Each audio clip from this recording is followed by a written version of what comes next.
Thank you, Jane. Good evening and welcome to Look North. Our top story tonight.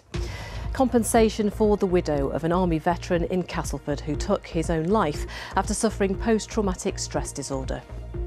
I can't put up with it, he said, Wendy. I can't put up with it. They're not helping me. It's pointless. We'll look at how mental health services can better support veterans. Also tonight, a community divided over plans to build 135 homes in the Yorkshire Dales. 6 decades serving a Sheffield community, now this family-run shop is shutting for the final time. And the former bricklayer from Barnsley who's now painting the town black and white. And it's been a cloudy, grey and damp day for many of us, but the promise of brighter skies over the weekend, some sunshine for both days. I'll be back later in the programme with all the details.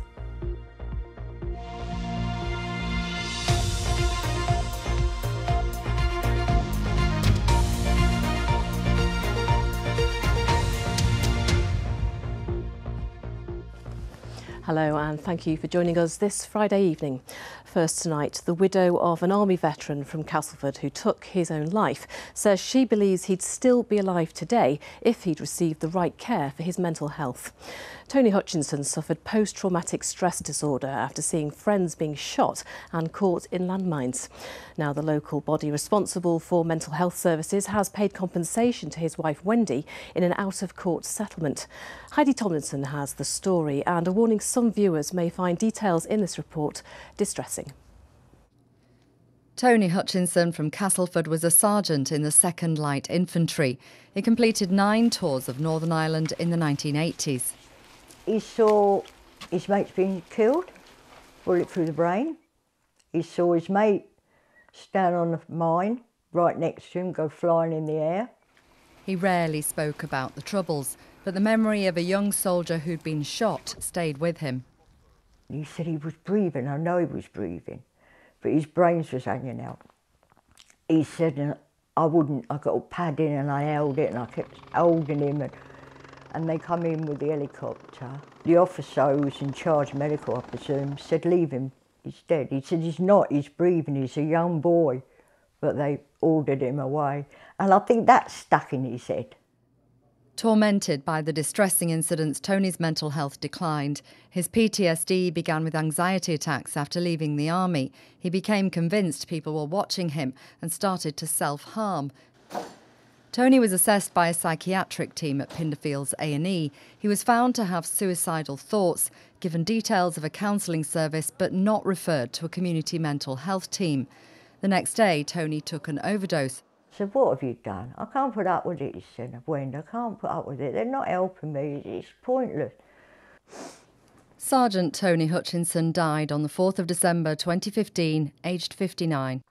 Wendy's lived alone for 9 years, waiting for a protracted legal case to conclude. Now the body responsible for mental health provision in Wakefield has paid compensation in an out-of-court settlement. The South West Yorkshire Partnership Trust said following Tony's death we carried out a thorough investigation and acted upon any opportunities identified. This includes us becoming veteran aware and improving the support we offer to veterans. Our thoughts continue to be with everyone affected. Because he wasn't admitted, there should have been some care put into place when he was sent home. That care should have involved a home visit from a crisis team. So the evidence we obtained in this case supports that if those home visits had taken place and that support had been provided, that it's unlikely that Tony would have taken his own life. Does the compensation go any way towards recognising what you've been through? No. This does. That's why you wanted to speak out? Yeah, I'm not worried about money.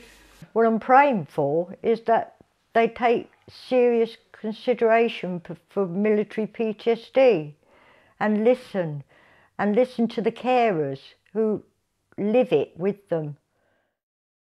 Wendy Hutchinson ending that report from Heidi Tomlinson. Well, earlier I spoke to Chloe Mackay from the veterans' mental health charity Combat Stress, and I began by asking what impact PTSD can have. PTSD can have an impact on the lives of the veteran themselves and on the lives of their partners and their families. Recent research from King's College London shows that for the veterans who served in Afghanistan and Iraq, about 11% are likely to develop PTSD, and that goes up to 18% for those who served in combat roles. So it's a big issue.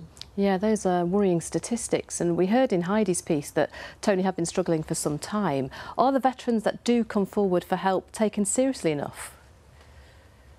I think that often veterans may not know that they are experiencing, that the problems they're experiencing are due to PTSD. So it can be experienced as anger or as in difficulty sleeping. So one of the things that we need to do at Combat Stress is raise awareness of how veterans might experience PTSD. And on average, it takes 13 years following military service for veterans to reach our support. So that's a large amount of time of living a life with suffering from PTSD. Yeah, that's a very long time, isn't it? Well, Wakefield's mental health service has pledged to be more veteran aware, but what more needs to be done? So I think we definitely need the NHS in general, so GPs and hospitals, to be more aware of military life, of the experiences of the armed forces and the impact that can have, to understand and to spot where this is the issue. And we will campaign to raise awareness of this issue and to raise awareness of Combat Stress services in helping this. Chloe, thank you very much for your time this evening. Thank you very much. And if you are suffering distress or despair and need support, including urgent support, a list of organisations that can help is available at bbc.co.uk/action line, or you can call for free to hear recorded information on 0800 066 066, all the information on your screen there. Now you're watching Friday's Look North, still to come on tonight's programme. And tonight we're going to tip off the weekend sporting action with basketball indoors here at the arena. Sheffield Sharks take on Newcastle Eagles in the trophy. Join us for more shortly.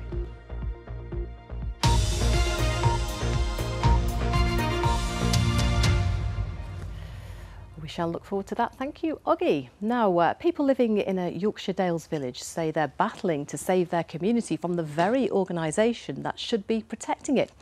The Yorkshire Dales National Park is proposing to build 135 homes in Threshfield. That would be a 50% increase in the number of houses in the village, and some residents say that's just too much. Well, the Park Authority says the homes are needed for local workers. Here's our business correspondent, Spencer Stokes. So what could this look like in a few years' time? Well, if the Yorkshire Dales National Park Authority get their way with their local plan, it could look like a rather large housing estate. Farmland in protected countryside earmarked for housing. It's not a done deal yet, but the Yorkshire Dales National Park are consulting on building 135 homes here.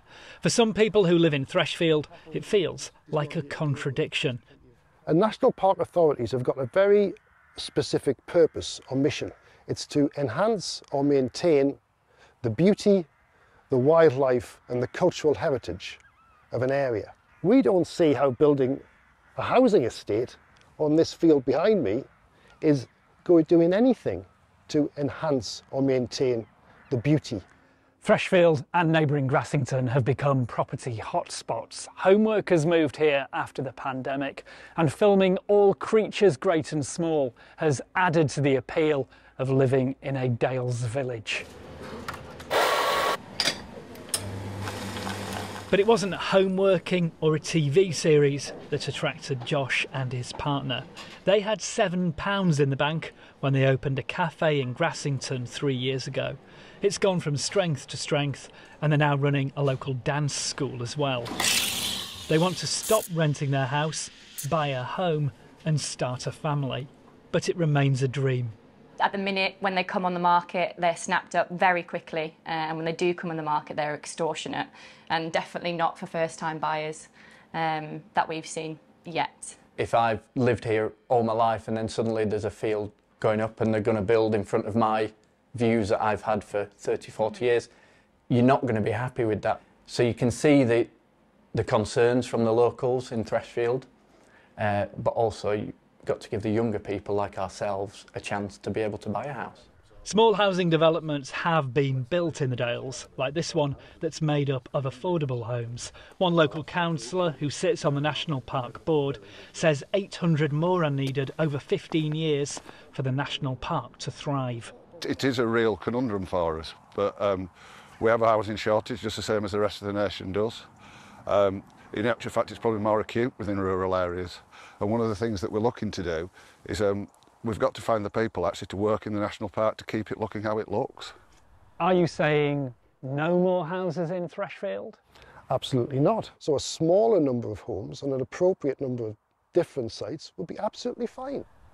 A national park wrestling with a planning dilemma, preserving the landscape whilst trying to find the space for new homes. Spencer Stokes, BBC Look North, Threshfield.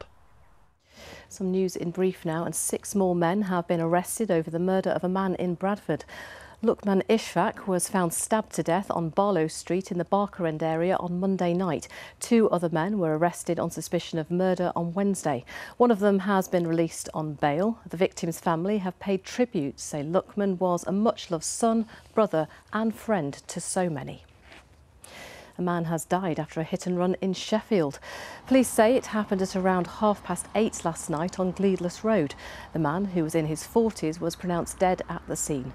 Officers believe a dark-coloured Volkswagen was involved, and they want to hear from anyone who might have seen what happened. Work to pedestrianise Bradford's main streets around its historic buildings is helping to reclaim the city centre from motorists. That's according to the chair of National Heritage Group, the Victorian Society, who also praised the city's Victorian architecture during a visit. Bradford Council say pedestrianisation will allow space for events and pavement cafes. Now, have you ever seen an orange river? Well, now you could if you're in the Calder Valley. The River Calder in Todmorden has been turning this bright orange colour since yesterday. It's thought that water escaping from an old mine coloured by iron deposits is the cause. The Environment Agency says they aren't expecting any ongoing significant or long-term water quality issues. That's incredible, isn't it? Now, in just a few days' time, all the speculation will be over and we'll know exactly what is in Labour's first budget in 14 years. It will also be the first time it has been delivered by a female Chancellor. Leeds West and Pudsey MP Rachel Reeves. Well, our political reporter Gemma Dillon has spent a day in her constituency talking to people there about what they want to see in this historic budget. The Chancellor is weighing up the options to balance the country's books. Here in Pudsey, people are also weighing up their options to balance their household budget. We've had periods where unemployment's been a massive issue. I don't think that's as much of an issue these days. I think people are back in work, but they just don't have a right lot left at the end of everything when you've paid all the bills. And that's a feeling felt by Falklands veteran and market trader Sean McKenna, who needs to top up his pension. The reason I do the market stalls is that I retired, but managing to live on what I've got from my forces pension and my old age pension, it's virtually impossible. So I now do this to supplement, i.e. losing the fuel allowance and inflation. When you sit and look at your bank balance drifting down all the time, you start worrying about what's ahead for the next 6 months when it's going to be cold. Cuts to who qualifies for the winter fuel allowance is also a big topic of conversation in Pudsey. I think that there needs to be, without a doubt, some short-term plan of what you're going to do for the winter for the people that are losing money. It's not everybody, but there needs to be a short-term plan, I think. There's so many people going to be really struggling and they won't know what to do. And teenagers here also have some ideas for what the Chancellor should spend some cash on. People around my age, and I'm around 13, they're always lounging about and on their electric scooters and their e-bikes scaring people. I feel like there should be more things like goals and power league places spread it around, and more like gyms for younger people, because people around my age start wanting to go to the gym. The Chancellor told me when she was in Leeds that there are difficult choices she has to make. I will never play fast and loose with the public finances. We've got to make sure the sums add up. That's what I'll be doing in the budget on the 30th of October. Of course, we want to protect living standards, ensure that we begin to start fixing the problems in our National Health Service, and then rebuild Britain from the foundations up so that we've got an economy that is creating good jobs, wealth and prosperity in all parts of the country. With shoppers in Pudsey just about making ends meet, just how the Chancellor balances the country's books will be revealed on Wednesday. See you later. Gemma Dillon, BBC Look North, Pudsey. Yes, some strong views from locals there, and you can watch more analysis of what could be in the budget on Politics North this Sunday at 10 o'clock in the morning. Now let's have some sports news, and we're live in Sheffield tonight where Paul Ogden is going to tip off rather than kick off the weekend's action for us. Oggy, please explain. Yes, I can do, Amanda, and I'll say this, with the nights drawing in, the temperatures dropping, the clock's about to change. Of all the sporting arenas that you send me to on a Friday night, this is highly appropriate because we're inside. This is the Cannon Medical Arena, home of Sheffield Sharks basketball team and the Sheffield Hatters women's team, of course, and they are just warming up, are the men, into their season trophy weekend. This is Newcastle Eagles in opposition tonight here in Sheffield ahead of the weekend doubleheader. They go to Manchester on Sunday. And it's a wonderful, energised environment, a bit of relief as well, because of course there was some doubt over the existence of domestic basketball and Sheffield Sharks themselves. Now, with the championship season coming, they can concentrate on the job, as members of the squad have confirmed to us tonight. Well, we got to make sure we just go out there and play our best and win the basketball game first and foremost. It's a lot at stake, but you know we've been playing pretty well, and I think we're pretty confident right now, and you know we're excited to get out there and play again. And with the change of ownership, the restructuring of the league, you sense stability here for the Hatters as well as for the Sharks themselves. What are your realistic goals for this season? Yeah, I think Vaughn's come in and he's helped us kind of try to accelerate, put a bit of a shot of adrenaline in what we're trying to achieve here in Sheffield and in the wider basketball community. We're ambitious to play at the highest levels and then take the women to the same heights. Sheffield's exciting. I think we've seen glimpses at the end of the season last year, going to probably the last month of the year. This place was probably almost sold out every night, and it helped us to a lot of key victories down the stretch of the season. You know, we do on the court, but we can't do what we do without having these amazing fans in this arena. The sound of Chicago there from Prentice Nixon, the Sheffield Sharks guard. I told you it was worth coming to, by the way, Amanda. It's part sport arena, part nightclub. They're playing with the lights. They are dipping the music for us. It's usually a lot louder than this. Tip-off tonight between Sheffield Eagles and the, Sheffield Sharks and the Newcastle Eagles is at 7:30. They need to win by 6 here tonight to the Sharks to give themselves more or less guarantee of getting through to the semi-final stage of the trophy. Their championship fixtures start next weekend.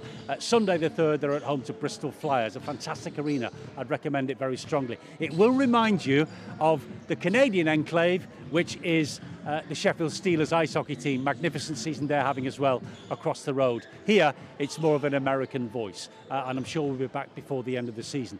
In case you missed it, the big other sporting story of the day is Castleford Tigers' confirmation of their new head coach to replace the now departed Craig Lingard. It is his former assistant, Danny Maguire, the former Leeds Rhinos hero. He's been assistant coach at Hull Kingston Rovers recently, amongst other things. Good luck to him. Tonight, Sheffield Wednesday on the road in football at Portsmouth. Full match commentary to enjoy on BBC Radio Sheffield Sport. So much to offer you, so little time as usual, Amanda. Oh, Paul, you never disappoint. Thank you so much. Now, you're unlikely to have heard of A.E. Hartley & Son, but its closure today has touched many hearts. The little convenience store in the Gleadless Valley in Sheffield has been a vital fixture in the community for 64 years. The shop has stayed in the same family for the whole of its existence, and customers have become friends. Well, today was its last day of trading, as Kathy Killick reports. We've all used them, these little shops that'll sell you anything and everything. This one, Hartley's, opened in 1960 and has been serving generations of customers ever since. I never dread coming to the shop. I look forward to coming to the shop. It's part of my being, and that's it. I've enjoyed it. But today they're shutting up shop. It's part celebration, cue cake and balloons, but there's no denying a sad sense of an ending and a loss of something irreplaceable. Brother and sister Alan and Janet ran it together and shared decades of memories. Beautiful, these, aren't they? Oh, yeah. I'm right glad we've kept them in an album, because you forget these things, don't you? Oh, yeah. Yeah. It's been a real family affair, starting with Grandma Janet in the 60s, joined by her children Alan and Janet Jr., then Alan's children and wife Pat. The stock's changed too. There's not much call for lard these days. It is time to go, I think. We're all getting much older, like everyone is, and I think it's obvious from the people that have spoken to us. They've said how much they appreciated the community spirit that we've tried to engender, and they're friends, a lot of these people. I'm 83, wife's 83, Miss Janet's my sister, she's 89, so we're pushing his luck. A bit sad really, it's been a long time, 64 years, It's nice to see the customers coming in. We've served for years and years. Oh, it's sad. It's really sad, especially with it being like their shop as well, family run. You don't get many shops left like that now, do you? So it is sad. It's brilliant. It's the kind of shop you don't get anymore. The small community shop, family run, friendly, and they look after you. Anything I've asked for, they've got for me. Even if they don't stock it, they've got for me, Many of the shop's fittings are original. They got the first fridge in the precinct, and a once newfangled stock conveyor belt has lasted without servicing or repairs for 30 plus years. People come in, they don't have any family or friends. The only conversation they have that day is talking to us. So you've got time to spend with them and things, so you get to know them, and over years you build that rapport and stuff, and it's just lovely. That's the bits we will miss. As the unremarkable shutters descend, an unsung story comes to a close. But we all know the value of what's been lost. Cathy Killick, BBC Look North, Sheffield. Oh, some fantastic photos there too. Next, the tale of a former bricklayer from Barnsley who is making a mark in the art world. Adam Briscoe has no formal art training but has created murals at schools, hospitals and offices around South Yorkshire.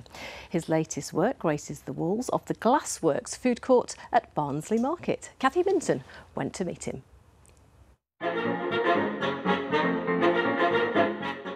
Brilliant Barnsley, bold in black and white.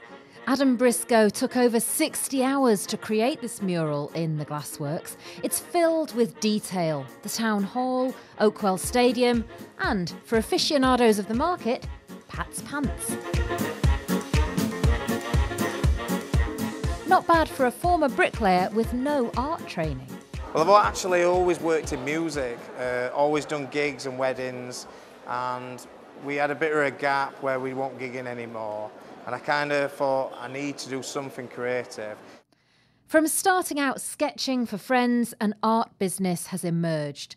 The mural is the biggest commission to date for Adam, who still works as a school caretaker by day.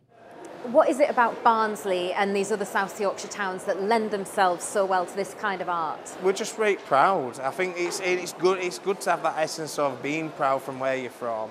But I think the essence of that is home. Love and just being from where you are and just being proud of that thing.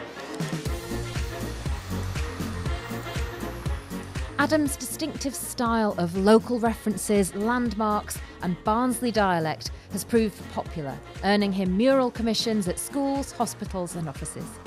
This one at HCAT Academy Trust has been personalised to include office dogs, George and May.